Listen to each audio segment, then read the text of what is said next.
Python is often used in big data situations. One of the more personal sources of large data sets is our very own genetic code. Of course, as Python grows stronger in data science, it's finding its way into biology and genetics. In this episode, you'll meet Ian Maurer. He's working to help make cancer a thing of the past. We'll dig into how Python is part of that journey. This is Talk Python to Me, episode 154, recorded February 9th, 2018.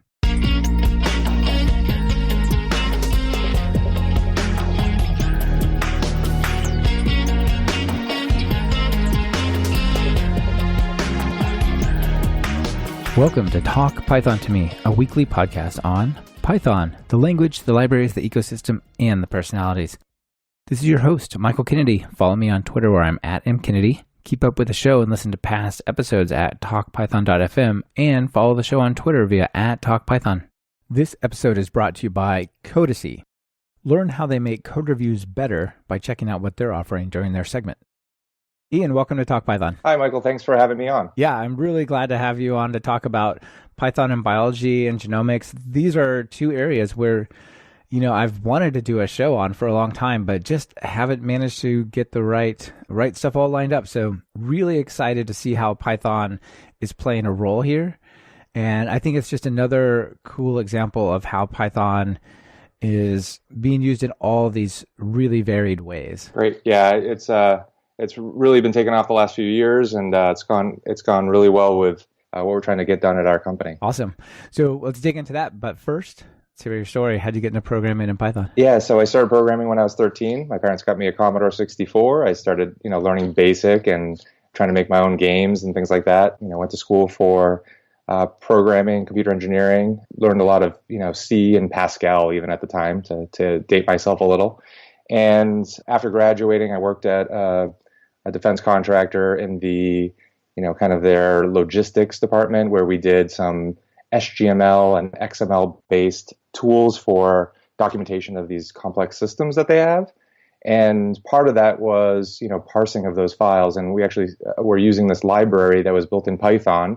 And I kind of fell in love because of the REPL, right? So being able to kind of open up the REPL and explore and play with the information right there was what hooked me. And ever since then, I've kind of been doing it as a hobby, hoping that it would kind of take off in the web space. And it did with, Django and following on after Rails, but it just never worked out for me. I was always doing Java-based development for, e-commerce sites and other stuff that I've done. Java again. No. Yeah, always Java. So I was doing Java. I still like Java, still consider myself a good Java developer. When I joined my current company, we did a couple of small things in Python, and then those kind of took off a little bit, and we were able to, kind of just double down and add some more features. And really, since that time, with bioinformatics and other stuff we'll talk about, Python's really taken off and actually made sense to really use it as one of our core languages for some of our products. Yeah, that's cool. So it's finally like grown into this place where it's not just,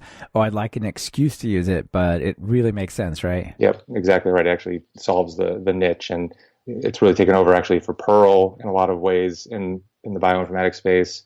And it kind of sits along with R and has really got a lot of mind share in the in this bioinformatics world. Yeah, there's probably some cool infographic of R in Python, like duking it out over, some sort of data science crown. I don't know. We'll see where that goes, but they're both doing really well, and it's nice to see Python growing so quickly. I really think, you look at the growth of Python, there's like this huge jump in its popularity. Like, it's always been growing, which is kind of amazing, but it has this sort of inflection point where it grows faster around 2012, which I feel like is where the data science stuff really started to kick in for Python. Yeah, NumPy and scikit-learn and Jupyter, Pandas, some of these core... All the machine learning. Yeah, all the machine learning stuff, all those things really have just kind of gotten some mind share all together, and it's really just, we're kind of riding that wave, and it's really great. And I think you might have said this in one of your previous podcasts, the fact that people who are in data science want to learn something that is a general purpose language too, that they could use to make themselves a little bit more marketable, is, I think, another kind of feather in the cap for Python over some of the other languages. Yeah, it definitely is. Awesome. So this, sounds like a really interesting way of getting into it. So you went through the computer engineering perspective. Very nice. And I think maybe the first place to start this discussion really is to talk about the biology and your company and kind of the problem space that you guys are working in. So then when we talk about all the tools and the way Python's solving the problems, people know. So maybe tell us a bit about what you do day to day. Yep. So I lead development for a company called Genomics out in Cleveland. We'll talk more about Cleveland later, but so I lead our software design, development, testing, and deployments. We're founded in 2012. And really that timing is important because really around 2011, some of the big NGS platforms, next generation sequencing platforms, came out around there. So these include things like the Illumina MiSeq and Ion Torrent.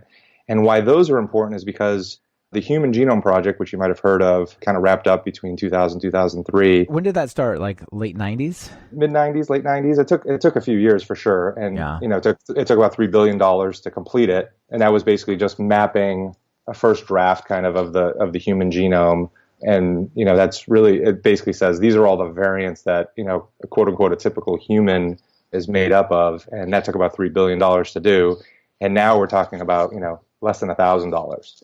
And as that, as the, Moore's law applies to computer chips, right? There's kind of a Moore's law effect, but even I've read some analyses where it's like it's even greater exponentially than Moore's law with these costs of genomics. It really is just driving the price down, which makes it allows us to apply these technologies for lots of different reasons. And my favorite part, obviously, is the work that we're doing around helping people with cancer and helping use genomics to help people find clinical trials, find therapies, and hopefully improve their odds at fighting that disease. It's definitely one of the great challenges of our time.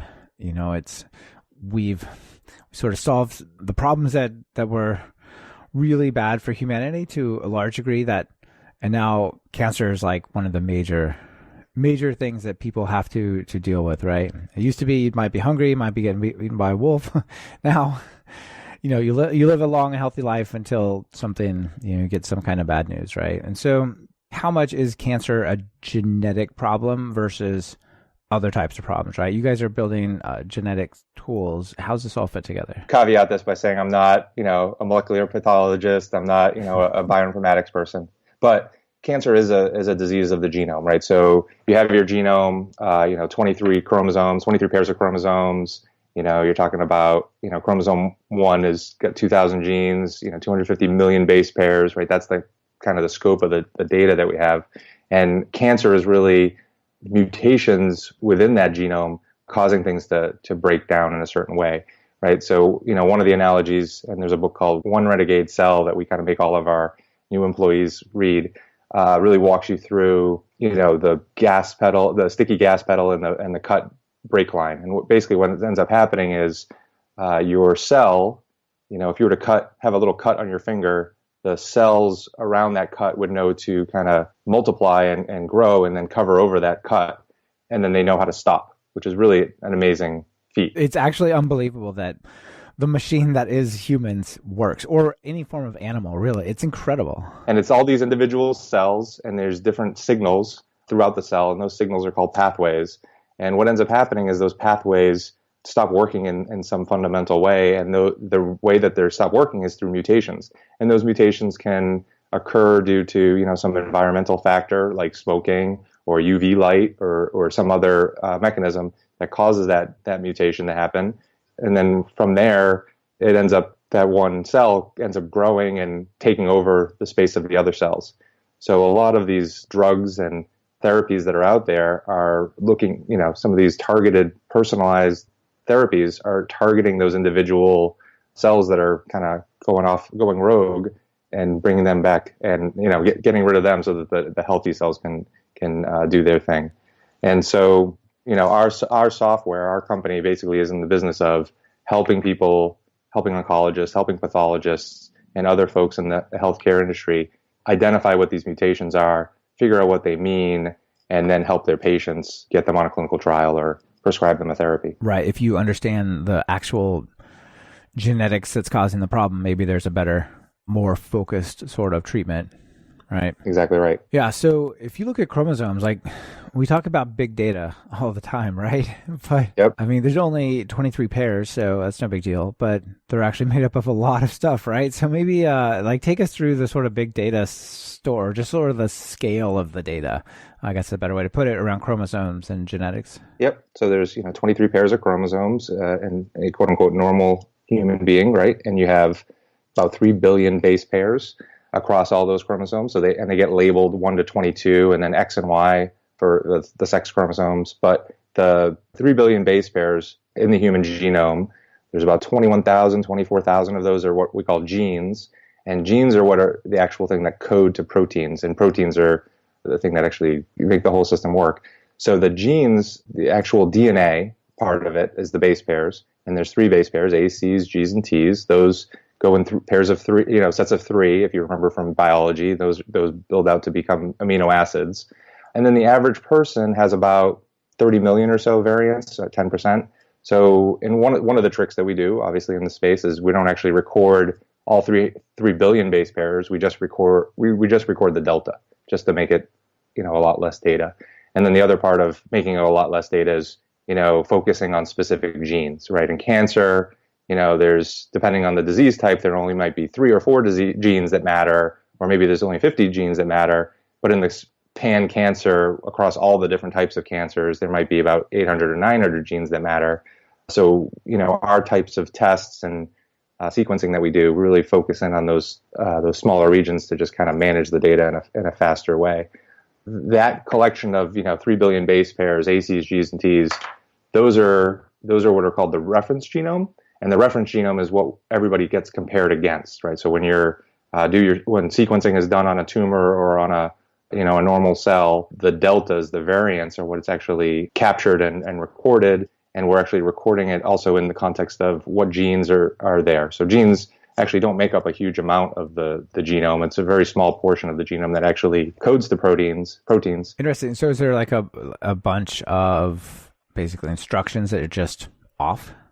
They just don't go. They don't do anything. They call it junk DNA. Now it doesn't necessarily mean it is junk. It's just that not necessarily known at this time, or it doesn't code to protein, but maybe it does other things. Like there's things called methylation and these other factors that affect the coding parts of it. And there's lots of theories of how that happens. Some of it's through evolution, and pieces just kind of fall out and don't actually matter anymore in the human species. But there's other theories that maybe some of it isn't junk as well. And then even within the exon, even within the genes themselves, there's exons and introns. So the exons are these strings within the gene that actually get sliced out and turned into the RNA, and then that goes and codes the protein. And then the other part's called introns. The introns are the parts in between each of the exons. So understanding how the whole map works, understanding how to sequence the data, get the data off the sequencer, and then keeping track of all that data is interesting. And one of the things that might be interesting to your listeners, just because of the whole Python 2, Python 3 thing, is these reference transcripts get released over time, right? So, and the one that's currently, the main one that people use in the clinical setting is called GRCH37, and that was released in February of 2009. And lots of tools and things were built off of this version of the reference genome. Well, over time, they learn new things, they apply new regions. It's a very dynamic map. And then in 2013, right, 5 years ago now, almost, they released GRCH38. The whole industry hasn't moved over to this new version of the reference genome. So it's just because you got to update all your tools, update all your databases, and it's a tricky thing to do. This major incompatibility, how interesting. So you talk about this reference genome, and there's about 3 billion base pairs and make up a person. How much of that is consistent across every single person, and how much of there's difference? Because, I feel like we look at people, we all look quite varied. But then you also hear things like, well, your DNA is 1.5% different than, say, a chimpanzee or something like that, right? So give me a sense for, when you say, I'm going to save the delta, what does that look like? Usually an average person has, about 10% variation from the 3 billion. So about 30 million base pairs will be different across different people. And, it's obviously the numbers go up and down, and there's prevalency frequencies, right? So a lot of these databases that are out there and available for people to consume as part of their process, they actually say, we sampled 1,000 people, and 20% of folks had a G in this spot, and another percent had an A in that spot. So that's a big part of just understanding what some of these variants are. And one of the things we do in our tools for cancer is that doctors are interested in that prevalency, that allele frequency, because if the frequency is 50%, well, there's no way that that's actually a cancer-causing variant, because people would be born with cancer, and it just doesn't really work that way. It wouldn't be a viable situation. So one of the data points they like to look at is how often does this variant actually happen in the wild and actually in the human population.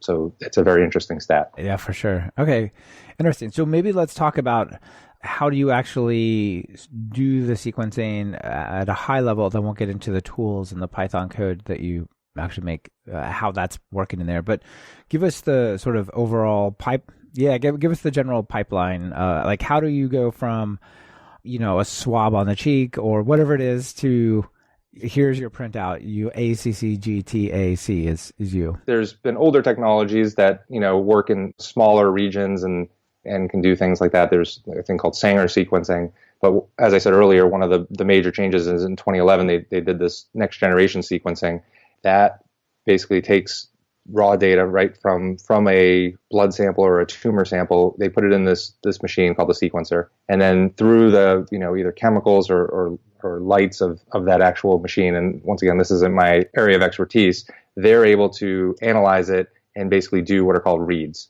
So they're doing 65 base pairs across or what have you, and read out ACs, Gs, and Ts and write that to a file. And that's written to a file called, either a FASTA file or a FASTQ file, which has quality associated with it. So all these raw reads are happening, and it's basically like little snippets of a book. But it's like a book that someone's cut up into little fragments and then kind of thrown it up in the air and then try to figure out how to reassemble it. So that Sounds hard. Yeah. So that process is not something we do at my company, but that process is what we call alignment. And we take that book and try to basically tape it together. And the way they do that is by trying to compare regions against the reference genome itself. And through math and algorithms and some machine learning now, they're able to kind of align the whole readout of the reference genome. And those get stored into a file called a SAM file. And really, it's just a listing of all these different variants, but in a line format. And then those files can get compressed into what's called a BAM file. And then there are tools that are open source and tools like ours that actually allow you to do visualization of that alignment and really get a good understanding of, do the reads line up? Do the variants look right? Is the quality there? And do you believe the actual calls that are being done? And then the next step after aligning it is actually what's called variant calling. So some additional software, once again, stuff we don't actually do, it goes through these alignment files and makes decision and say, yep, I've read through this BAM file or SAM file, and I believe at this position on this chromosome that it's an A and not a T. And obviously with two pairs of chromosomes, you might have half of them being A's and half of them being T's and things like that. And cancer is a little bit different, right? Because you then have a mixture of tumor cells that are kind of commingled with normal cells. So you might actually get allele frequencies, what we call variant allele frequencies or VAFs, that are not 0.5 or 1, but something in between. Because it could be that actual mutation that is causing the cancer. So like half of them have some values there, others have another, right? The original normal cell, and then you have these clones of tumor cells that actually, the actual cancer-causing cell that is now growing and spreading in that region. Right. So that gives you more or less, here's what we think the genetics is, and then you have to analyze it, right? Right. And this is really where we come into play, right? So our company started in 2012 just because of this NGS data, was starting to overwhelm pathologists and physicians with lots of genomic and molecular data. And the belief of our company is that, all medicine is going to be molecular in the future, and really understanding how what those variants mean in the context of cancer especially is where we really focus our energies. And that includes things like annotating the variants and trying to help people understand, how often do they happen in the population? Has there been papers out there that said this variant's pathogenic or benign? There are some prediction models that people have written to say, this variant will cause the protein to degrade in some known way, right? In the stuck gas pedal or the broken brake line analogy. And then from there, we're able to do decision support, right? So there are There are FDA drugs that are available. There are clinical trials that are available. These things have very complicated eligibility criteria, and our software helps doctors, make sense of all this disparate data, bring it all together, and say, oh, yeah, for this patient, given these mutations and maybe some other tests and some other data about the person themselves, we can say that this clinical trial is best for you, or this therapy would work for you. The FDA has approved it for you. And one of the interesting things that's happening is to prove the whole idea of cancer is a disease of genetics and not a cancer of something else, is that these drugs that are getting approved for lung cancer with a specific variant, well, that drug might work for a melanoma patient with a specific variant, or vice versa. I might be getting the analogy wrong, but you get the point. It's the specific mutation that matters. The fact that you have a V600E on BRAF is the most important part, not the fact that it was on your skin. That's pretty interesting. Understanding at this level is really powerful. So let's talk about the software stack, maybe at a high level first, and we can dig into some of the tools. Like, what kind of software are you guys writing to solve these problems, and where's Python fit in? We started off with a research application that we used to get the company started, and then we built our first clinical app for pathologists, and that was all built using Java and a language and GWT. So Google Web Toolkit is a Java-based JavaScript tool, right? So we don't really have any JavaScript wizards in-house, and we've always been, Java-based. And so while that was getting built, we actually partnered up with a team at Vanderbilt University called My Cancer Genome, and they have a website for people that are, looking for information about genetics and cancer. While the rest of my team was kind of building our first couple of products, I actually built a curation tool for them, and I built that with the Django admin tool, right? So Django has this great admin tool. So I was able to kind of whip together a nice content management tool for them so they could get rid of their SharePoint solution that they were running at the time. Anything that gets rid of SharePoint, that's a good thing. That was the thinking there. So you can hold your head high that day. We turned off right. SharePoint. Right. So yeah, and having a quick user interface for that. And then we've since evolved that tool, and now that tool is managing not just some basic content management stuff for the My Cancer Genome site, but it's basically managing all of our knowledge and what we call our knowledge management system. And then what we did was built on top of that Django REST framework API. So using Tom Christie's tool to build out an API using REST. And now you can, hit the API, get back specific information, running a thing called match in our software. So you can, given a patient's information, their demographic, and whatever biomarkers they might have, you hit our API and we'll give you back, hey, this is a good clinical trial for you, within, 50 miles of the patient. Here's a good trial for you to maybe put them on, or here's a therapy that's approved by the FDA. That sounds really, really powerful, and some cool tools that are involved in there. You talked a little bit about user interfaces. Is that all Java, or are you doing some UI in Python? I've heard your recent stuff about UIs. Yeah, all our UIs are in Google Web Toolkit right now. We are doing the new version of the My Cancer Genome website using React. So that's one piece of JavaScript that we've started to use. But for the most part, we're building out strong APIs with Python, and then our UIs and things are still with Java and GWT. Yeah, that sounds good. I've heard a lot of good thing about React, but I haven't done anything with React, so I can't speak too much to it. But yeah, cool. This portion of Talk Python to Me is brought to you by Codacy. If you want to improve code quality, prevent bugs and security issues from making it into production, and at the same time speed up your code review process by 20%, then you need to try Codacy. That's Codacy. Codacy makes it easy to track code quality and identify and fix issues by automatically analyzing your commits and pull requests with all the most widely used static analysis tools. Codacy helps great teams build great software.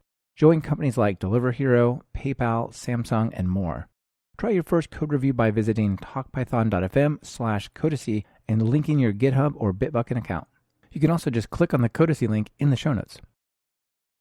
All right, so let's talk about some of the tools that you're using. So you talked about Django REST framework. That's Tom Christie's tool. I had him on the show a while ago as well. So it's basically layers on REST API on top of Django, right? So maybe tell people how you're using that, like what it's doing for you. One of the key things that we do is annotations. And one of the annotations people want to know is, okay, where is this variant? And where is it in the context of the whole genome? And that's called the G dot. Or where is it in the context of the coding region of a gene, and that's called the C dot?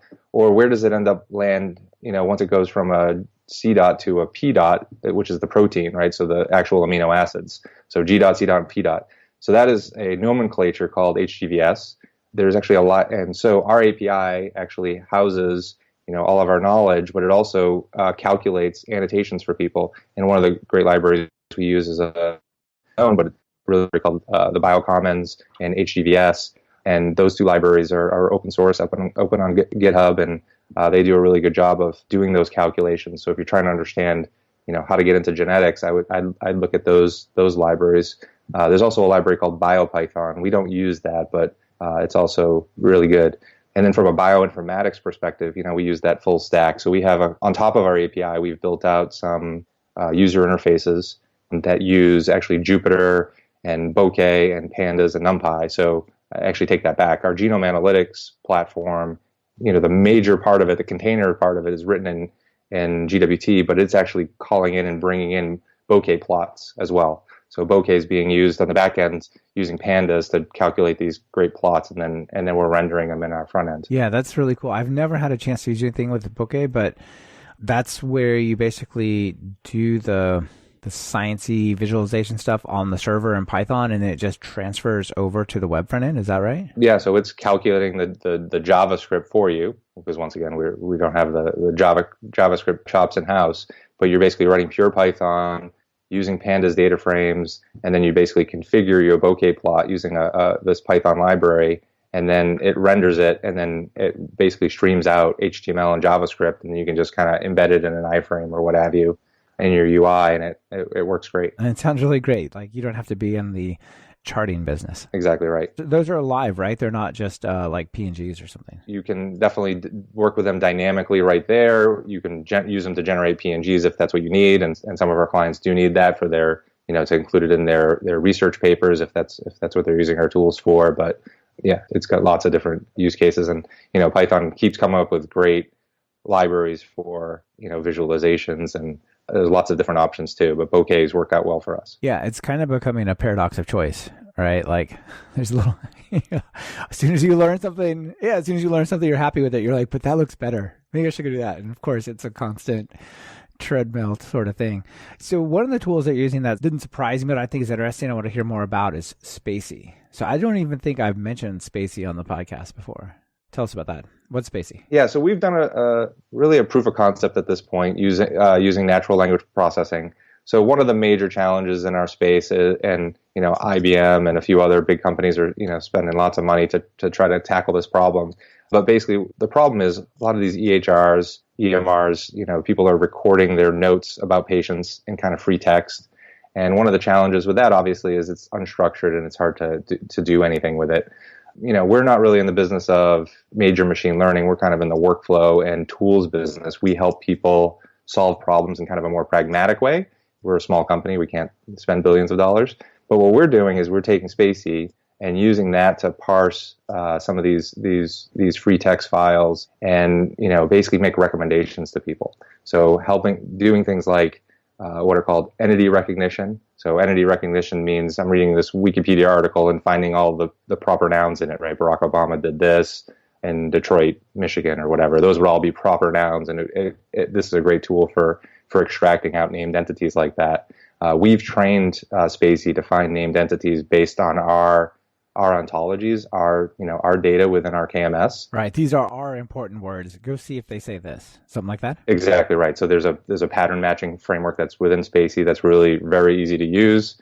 And then the other thing we'd use it for is for classification. So basically we've trained some models to say, okay, when you read this sentence and it says, estrogen receptor strongly expressed, well, we want that to actually mean something. We want that to mean ER positive in our use case, in our vernacular. And that means something to our end customers. And what it really does is, what we then do is present it to them and say, hey, we saw this sentence and we think it says this. Do you agree, yes or no? And if they say yes, then we kind of keep that piece of information and use it to further train our model to make it better over time. We're not really we don't really think we can get rid of the human in the loop at this point, just because, we're just at the start of this thing, and we want to make sure we get the right answer 100% of the time.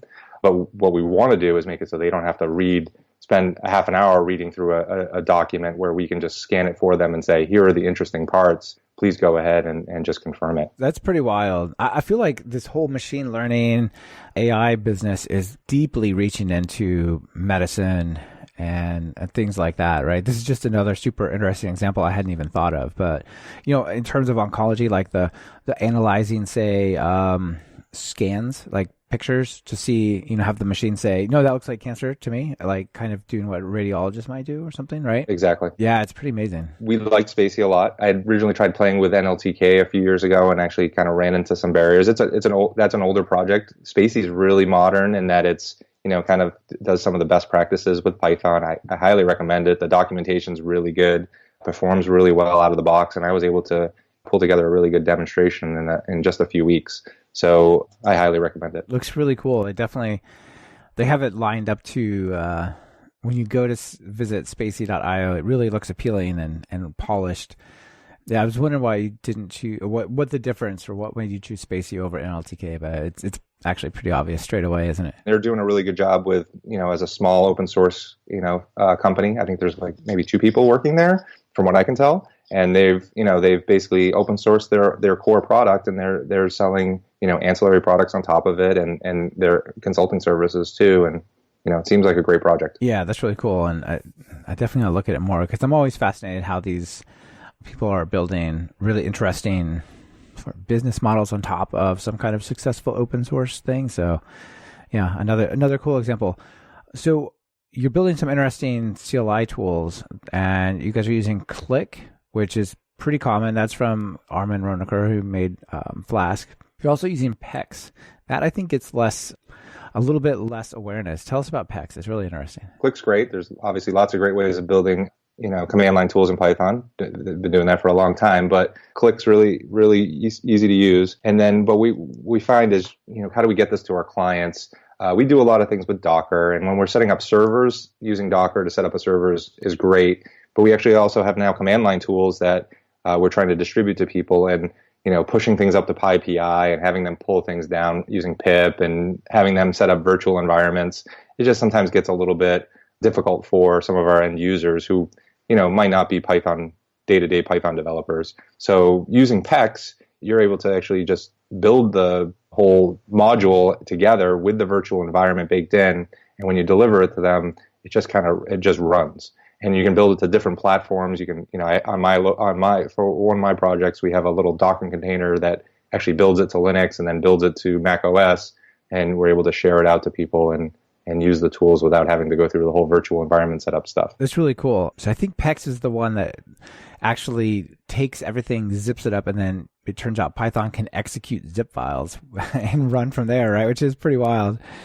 Do you know if that entirely eliminates the dependency on Python? Like if I had a blank machine, or is it just sort of the packaging, but they got to have the base Python there? Someone asked me that just the other day. I actually just think it's just the libraries because it doesn't seem that big of a file. It's not like when you download Eclipse and you get the whole jar with it. Yeah. Or you get the whole Java JDK with it. I actually don't think so. It's pretty cool. Yeah, I've been playing with PyInstaller, and it's pretty nice as well. And it'll do it so there's no dependency. It's also more problematic because it's trying to solve the problem bigger, I think. So I was just thinking, maybe PEX is going to be nice.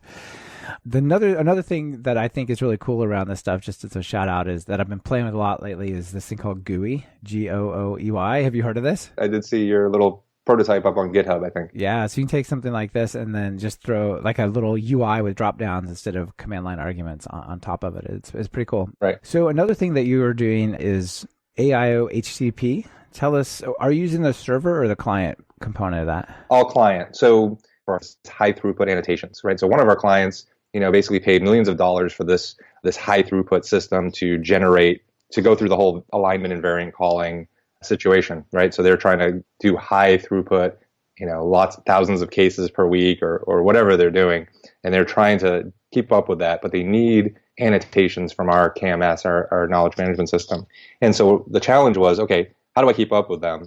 And the first version of my software had trouble, right? So we were, trying to parallelize things with multiprocessors, and it worked. But, once I've actually played with AIO HTTP and async IO and really understanding how to program in that paradigm and really look for the IO bottlenecks and work around them, it made my redesign of that tool we called our annotator that actually does that annotation much easier, right? So now, I basically have these 5 stages in my little program with queues in between them, where basically what an annotator does is really just reading a file, making a call to an API. A remote API over a service, right? Exactly right. And then injecting that data into the stream and then writing it out to disk, right? So you got basically, let's just say 3 spots where you can leverage the async IO. So reading from the original file, making the call to the HTTP server, and then writing out to disk. And, this whole framework allows me to do all 3 of those things. It kind of just magically balances itself with regards to how much it's reading from the disk, how much it's writing to the disk, and how much it's calling the API. The only thing you have to do is make sure you don't call your API too much, unless you want to take down your server.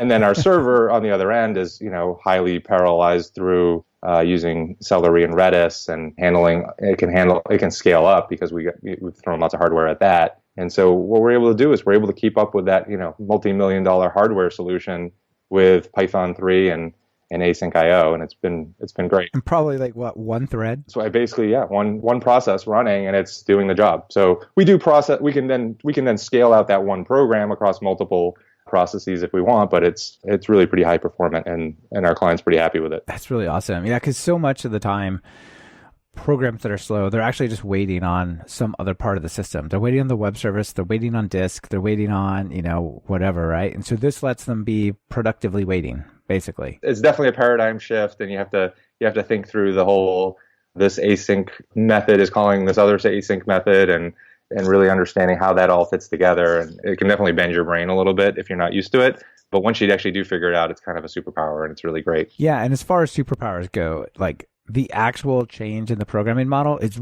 pretty mellow, right? There's it's not that different from serial requests. Yeah, you just got those couple keywords with async and await, and once you figure that out, then it's kind of easy from there. And then it's just really about using queues, and then you get into the whole queuing theory and lean manufacturing and that kind of stuff, and try to understand how do you remove the bottlenecks from your system so that things go as fast as they possibly can go. And if you kind of have that background and mentality with it, it's really cool. Yeah, it's cool. But of course, anytime you're thinking about concurrency, it can definitely sort of bend your mind, like you said. Yeah, exactly. So speaking about concurrency, another thing that you guys are using that's really cool is channels and Celery and Redis. Channels, is that like Django channels? Yeah, Django channels. So one of our tools, there's actually a sync mode to it. So in the oncology space, one of the big things that happens is for challenging cases, they go to what's called a tumor board. So some of your bigger hospitals will have a tumor board where basically all the experts at that hospital, or they could even WebEx other people in from other hospitals to get to the experts to help people with rare cases, right? There's a case, there's a variant, they don't know what it means. What do they do about it? And that's what they call a tumor board. And we build software for that. And one of our modes is actually a sync mode where people can so they don't actually have to have a WebEx. They can just kind of go to our app, and everybody's in the app at the same time. And if there's a leader, the person's moving around from one page of the app to the other. That's sync mode, and that's actually done using WebSockets. And so if you know anything about Django and its history, so Django started off is built on WSGI, and that's a synchronous protocol. Yeah, all the popular ones are. They still haven't found a way really around it. Andrew Godwin? Yeah, Andrew Godwin, yeah. He added this capability to Django, which is basically kind of like this little side thing to Django called channels. He invented another framework for interfacing in with Django from your web server, right, from Apache or Nginx, and using ASGI, I think is what he called it, and it's an asynchronous platform, and so that enables us to do WebSockets, and the WebSockets is the thing that allows us to do this synchronous movement between different people on our application. So if one person clicks a link and jumps to another page, all the other people that are on the app jump along with them, and really the main goal of this is to allow people to kind of dynamically work with the genomic information at their fingertips rather than having a bunch of people on their phones Googling what do these variants mean, right? So they're all kind of working together on a single call. So you guys sort of built like the Google Docs. You kind of added a Google Docs equivalent type of experience to your app, right? So everybody fires up your app and they have this local sort of guided experience. Yeah, that's a really good analogy. Yeah. Yeah, I think more apps need that. I think that's really awesome. How hard was it to add this channels to do the channels code and to add this stuff together? Well, the channels part was easy. I mean, it basically just kind of worked out of the box where, we're able to send messages from one thing to the other. But once again, getting the actual communication going from one instance to the other is tricky, and it's managing state and how do you change, from one user to another and make sure that the experience is smooth. That's always tough. And then as you add new features, you need to make sure that the sync thing works across those new features, right? That's right. We got this new visualization, but it only shows up for the leader, not for you. Those are always fun. But the actual channels plumbing and things like that, even though it's kind of cutting edge code for in beta or what have you, works really well. And adding the Redis channel in between is what ends up happening when you actually set this up. You end up having, your web server, Nginx. You have what's called an interface server, which is basically an instance of your Django app. You have the Redis channel, and then you have workers. So the workers are basically other instances of your Django app, but they're actually doing the actual work of responding to either a plain old HTTP request or to one of these WebSocket requests. And all that plumbing just worked great. How cool! Yeah, it sounds really fun. I've had no chance to use it, but it definitely looks really cool. Yeah. All right. Well, that sounds like quite the list of cool projects and technologies you're getting to put together there. Must be fun to work on. It's great. And, having a purpose and, working for something that's not online marketing or e-commerce or whatever I was doing in a past life is great. So it's great, working on something that I think is going to make a difference. Yeah, definitely trying to make people healthier and live more full lives is way better than trying to optimize that click rate or, convert one more piece of data to try to piece together, no, this person is actually that other person and they're in this demographic, right? Right, yeah, exactly. To sell, some other thing that nobody needs. Online stalking is not something I'm interested in now. No, for sure.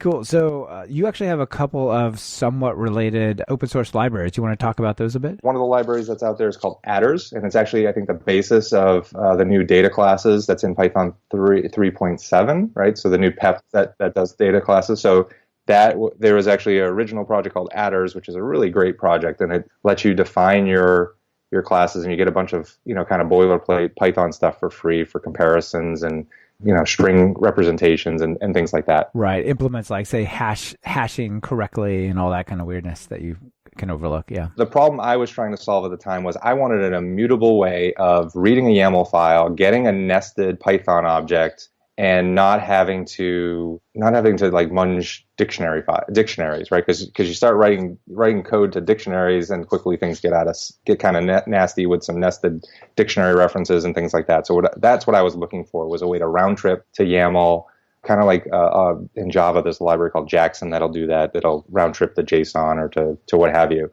And Python does a good job of obviously round tripping from dictionaries to YAML. So what I wanted was an actual object model and Adders, which is really good. But I kind of had just a different mental model, and I wanted something more like the Django ORM. And I had a lot of use cases where I wanted to basically say, yeah, I want to call this a string field, and I want it to always have this validator and this converter. So what Adders will let you do is when you define your fields, you can say it's got this converter and this validator. And I kind of just wanted some templatized versions so I didn't have to keep saying the same thing over and over again. And I also wanted this, this magical transformation, and that's what the Related project does. Related, it looks really cool, and it does look like you're working either in the Django RM or Mongo Engine or one of these types of things where you define what the object actually is.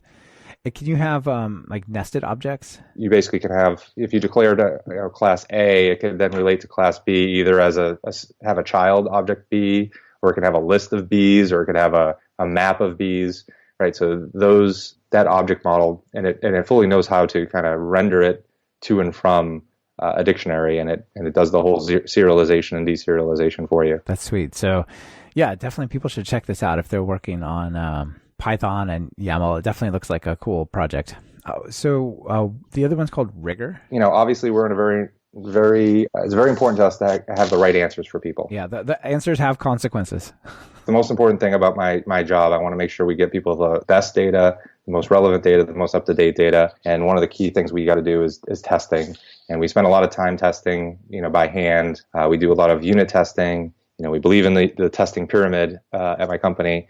But one of the things I like to make sure we have is kind of an end-to-end test or an integration test or a functional test, however you want to describe it.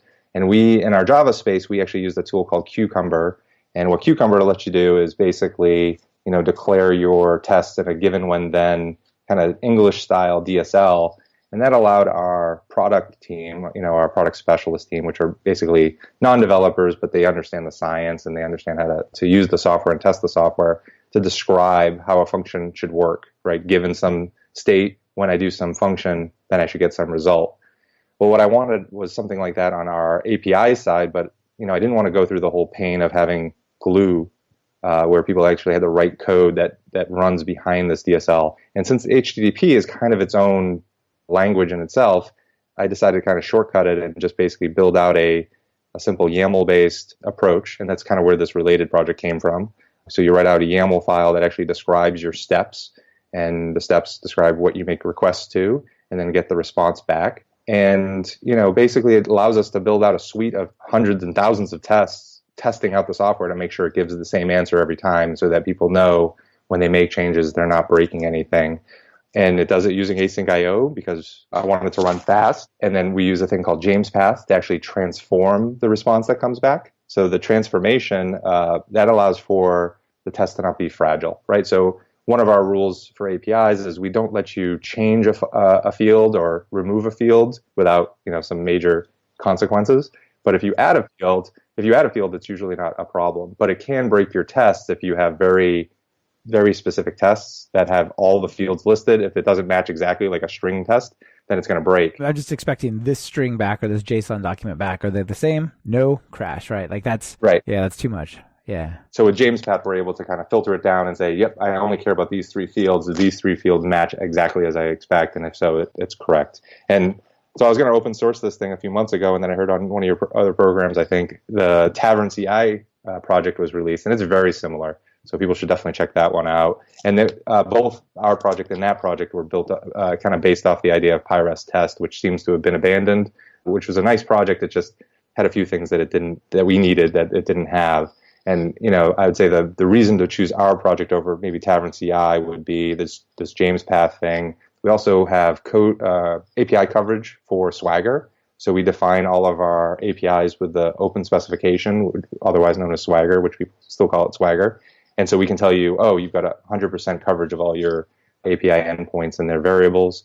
And then we also actually included the Cucumber reporting, HTML reporting tool called Cucumber Sandwich, which brings up a nice, pretty HTML view of your test and shows you how all your steps ran and things like that. Yeah, the graphical output really is nice and colorful. You could tell you can get info out of it right away. Yep, it's great. Very cool. And you can see how related fits in there perfectly. Yes, exactly right. I also saw you using AIO HTTP, so it's all like async, nice and quick. Yeah, so I wrote AIO HTTP to do this little rigor testing so I could do parallel testing to kind of speed up our test suite, because I didn't want them to, if you have to run them sequentially, it's going to take a lot longer than if I run them all in parallel.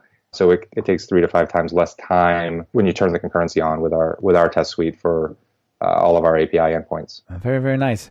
All right, so I think maybe we'll leave it there for the genomic stuff, but that was a really interesting look at how you're using Python to address these major problems. And I got to commend you. You've got a bunch of really cool tools and systems put together, it sounds like. So nice work. Thank you. Python's got a great ecosystem, great community, so many great tools. So it makes getting stuff done really fast easy. The paradox of choice is a real thing that continues to vex people building stuff like this, right? Because you build it all out and you're like, oh, but there's some other REST calling API thing. There's maybe I should use API star instead of Django REST framework because Tom Christie's now working on that, right? But you got to just put a stake in the ground and say we're building something productive here. Always lots of new toys to play with, and it can get distracting. Another thing that we want to touch on is there's some kind of event going on in your city. Is that right? Yeah, a PyCon is coming here. Yeah, in May.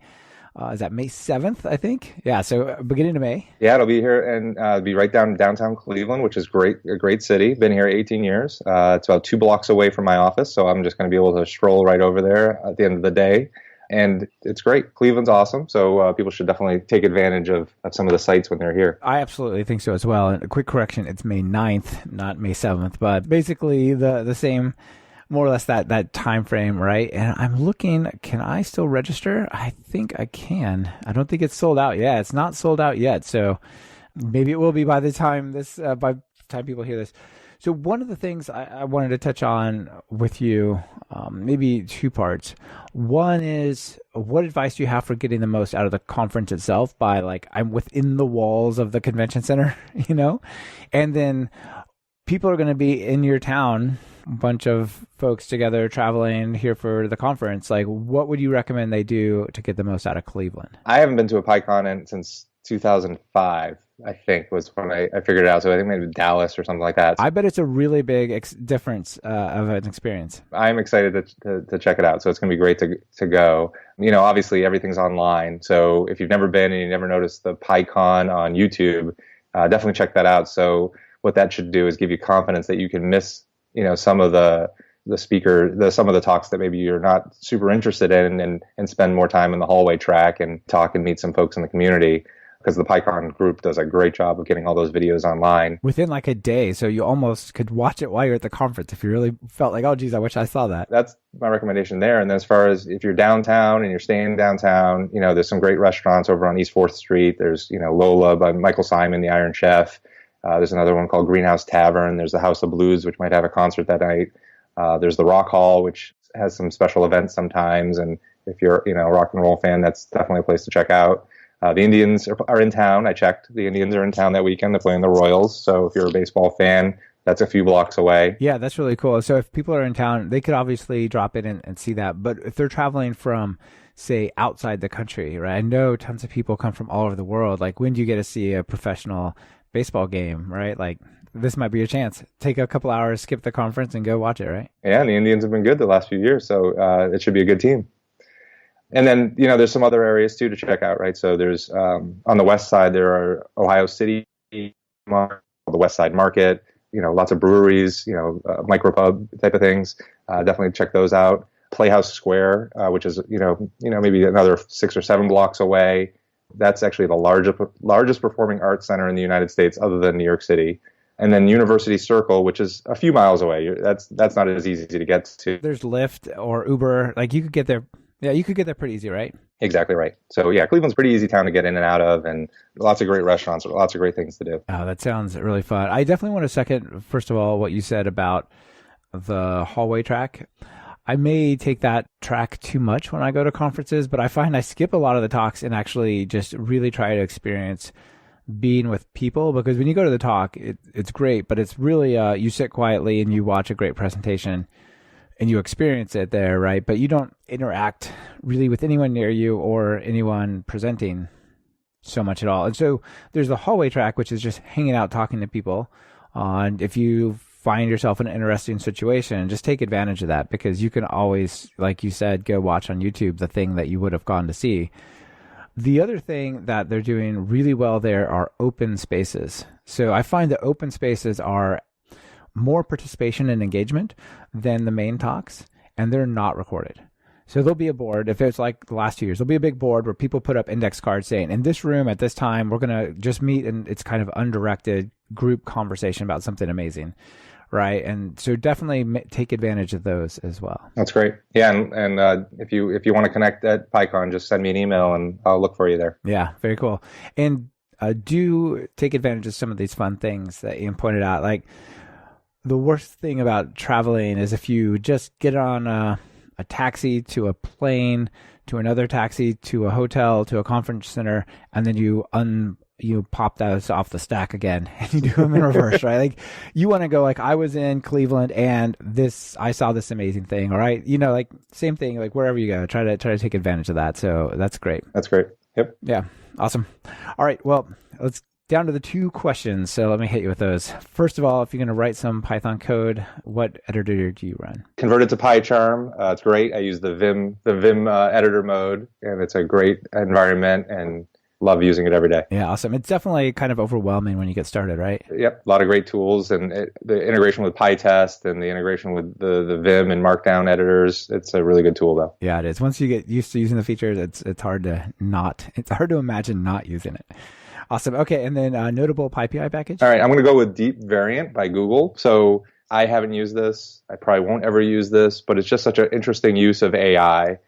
They are actually, taking those BAM pileups that I described and basically using image recognition type AI actually determine and make variant calls. So what used to be, somebody with a way bigger brain than me doing these calculations with math and trying to figure out the right determination of what a variant is kind of being superseded now by this really interesting Google project. So Deep Variant is the name of it. Okay, that sounds really cool. And just another one of those AIs creeping in to solve these tricky problems. Exactly right. Yeah, very cool.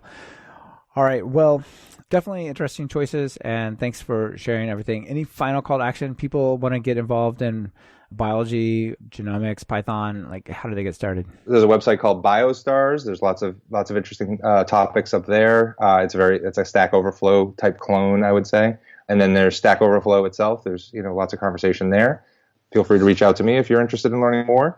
And Python is just a great ecosystem, and there's so many cool tools to play with. Yeah, I totally agree. So one of the challenges I see for people getting started in this space is they're not researchers or doctors. Like, where do they get the data? Do you know of any like good open places to get some data to work with? Lots of the research that's out there is funded by the U.S. government or European governments. NCBI is a website. I can't tell you what the acronym stands for right now. They've got tools. There's data sets out there such as TCGA, which is the Cancer Genome Atlas. There's a project called Genie, which we were involved with, helping them analyze their data. And they've got lots of cancer data that's out there, but lots of tools. So search for keywords like VCF and BAM and SAM tools. And there's lots of different keywords to search for. And, you'll find lots of different data sets. It really just kind of depends on, what kind of analysis are you looking to do? And you'll also find a bunch of Jupyter notebooks out there, right? People are doing their analyses in Jupyter notebooks and then posting them to the web for people to follow along with. And really, I've learned all this stuff in the last 5 years. It's not insurmountable. It's just a matter of, having a goal and trying to reach that goal and solve a problem. That's cool. And it's great. Yeah, solve problems one at a time and eventually have this big tool chest, right? Exactly right. All right. Well, Ian, thanks for being on the show. It was great to talk with you and learn all about this stuff. That's great. Thanks, Michael. Really glad to be here. This has been another episode of Talk Python to Me. Today's guest was Ian Maurer, and this episode has been brought to you by Codicy. Review less, merge faster with Codicy. Check code style, security, duplication, complexity, and coverage on every change while tracking the code quality throughout your sprints. Try them at talkpython.fm/Codicy, Codacy. Are you or a colleague trying to learn Python? Have you tried books and videos that just left you bored by covering topics point by point? Well, check out my online course, Python Jumpstart by Building 10 Apps at talkpython.fm/course to experience a more engaging way to learn Python. And if you're looking for something a little more advanced, try my Write Pythonic Code course at talkpython.fm/Pythonic. Be sure to subscribe to the show. Open your favorite podcatcher and search for Python. We should be right at the top. You can also find the iTunes feed at /iTunes, Google Play feed at /Play, and direct RSS feed at /RSS on talkpython.fm. This is your host, Michael Kennedy. Thanks so much for listening. I really appreciate it. Now get out there and write some Python code.